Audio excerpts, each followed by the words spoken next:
कि बच्चों पिछले वीडियो में आप लोगों ने आदर्श विलयन और अनादर्श विलयन के बारे में पढ़ा कि आदर्श विलयन क्या होते हैं और अनादर्श विलयन क्या होते हैं।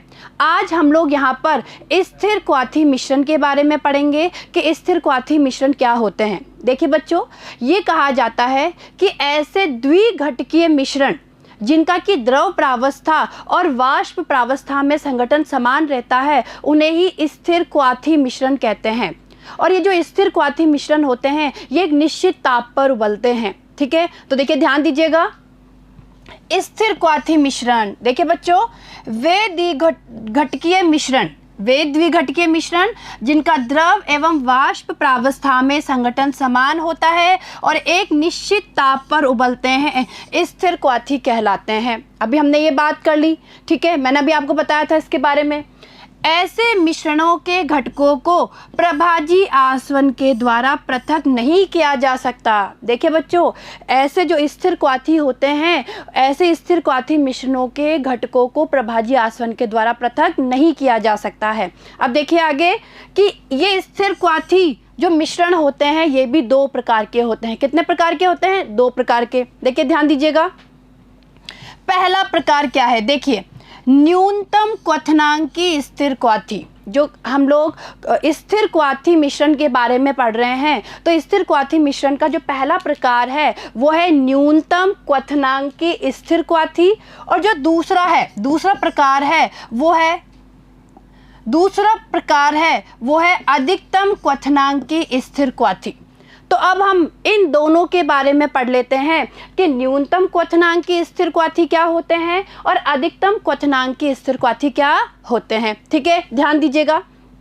देखिए पहले हम लोग ले रहे हैं न्यूनतम क्वथनांकी स्थिर क्वाथी। ठीक है, देखिए बच्चों, इस प्रकार के स्थिर क्वाथी का क्वथनांक उसके घटकों के क्वथनांकों से कम होता है।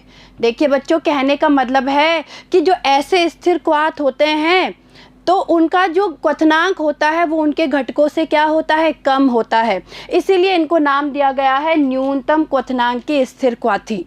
वापस ध्यान दीजिएगा बच्चों, कहने का मतलब है जो न्यूनतम क्वथनांकी स्थिर क्वाथी जो मिश्रण होते हैं इनका जो क्वथनांक होता है वो इनके जो घटक है उन घटकों से क्या होता है? कम होता है। इसीलिए इनको नाम दिया गया है न्यूनतम क्वथनांकी स्थिर क्वाथी। आगे देखिए, राउल्ट के नियम से अत्यधिक धनात्मक विचलन दर्शाने वाले मिश्रण इस प्रकार के स्थिर क्वाथ बनाते हैं। यानी कहने का मतलब है कि ऐसे मिश्रण या ऐसे विलयन जो कि राउल्ट के नियम से धनात्मक विचलन प्रदर्शित करते हैं वो इस प्रकार के न्यूनतम क्वथनांकी स्थिर क्वाथ का निर्माण करते हैं। आगे देखिए, उदाहरण समझ लेते हैं। 95% एल्कोहल और 5% जल का मिश्रण। 95% एल्कोहल और 5% जल का जो मिश्रण होता है वो न्यूनतम क्वथनांकी स्थिर क्वाथ का उदाहरण है। देखिए बच्चों, जल का क्वथनांक हमें पता है 100 डिग्री सेंटीग्रेड होता है। ठीक है, एल्कोहल का जो क्वथनांक है वो 78.5 डिग्री सेंटीग्रेड होता है। और जब इन दोनों अवयवों को मिलाया जाता है, दोनों घटकों को मिलाया जाता है, 95% तो एल्कोहल को और 5% जल को, तो जो स्थिर क्वाथ बनता है उस स्थिर क्वाथ का क्वथनांक होता है 78 डिग्री सेंटीग्रेड। ठीक है, तो आपने क्या देखा कि इन दोनों घटकों के क्वथनांकों से स्थिर क्वाथ का क्वथनांक क्या हो गया? कम हो गया। ठीक है, इसीलिए इनको कहा जाता है न्यूनतम क्वथनांकी स्थिर क्वाथ। ठीक है, आगे बढ़ते हैं।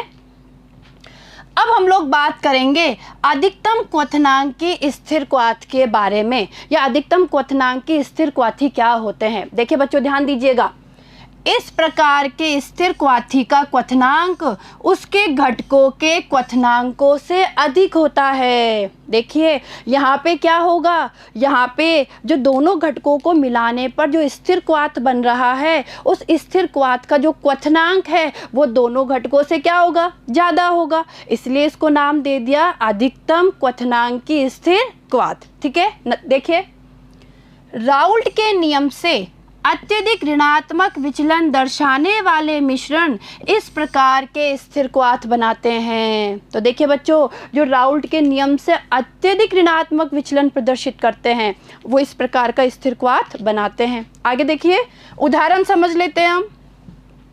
68% HNO3 और 32% जल का मिश्रण, ये अधिकतम क्वथनांक की स्थिर क्वाथी का उदाहरण है। जो हम लोग बात कर रहे हैं 68% तो HNO3 और 32% जल का मिश्रण। ध्यान दीजिएगा कैसे। HNO3 का क्वथनांक जो होता है वो 86 डिग्री सेंटीग्रेड होता है। क्लियर है। H2O का क्वथनांक हमें पता है 100 डिग्री सेंटीग्रेड होता है। और जब इन दोनों को मिलाया जाता है, कैसे, 68% तो HNO3 को और 32% जल को। देखिए बच्चों, 68% HNO3 को और 32% जल को जब मिश्रित किया जाता है और जो स्थिर क्वाथ बनता है, उस स्थिर क्वाथ का क्वथनांक 120.5 डिग्री सेंटीग्रेड होता है। तो देखा आप लोगों ने कि जो ये स्थिर क्वाथ बना है इसका क्वथनांक HNO3 और H2O यानी दोनों घटकों के क्वथनांकों से क्या है, ज़्यादा है, 120.5 डिग्री सेंटीग्रेड है। इसलिए इसको नाम दिया गया है अधिकतम क्वथनांक के स्थिर क्वाथ। ठीक है। तो देखिए बच्चों, ये स्थिर क्वाथी विलयन या स्थिर क्वाथी मिश्रण आपको समझ में आए होंगे। अब हम आगे के वीडियो में जो अणुसंख्यक गुणधर्म है उनके बारे में अध्ययन करेंगे। ठीक है। Thank you.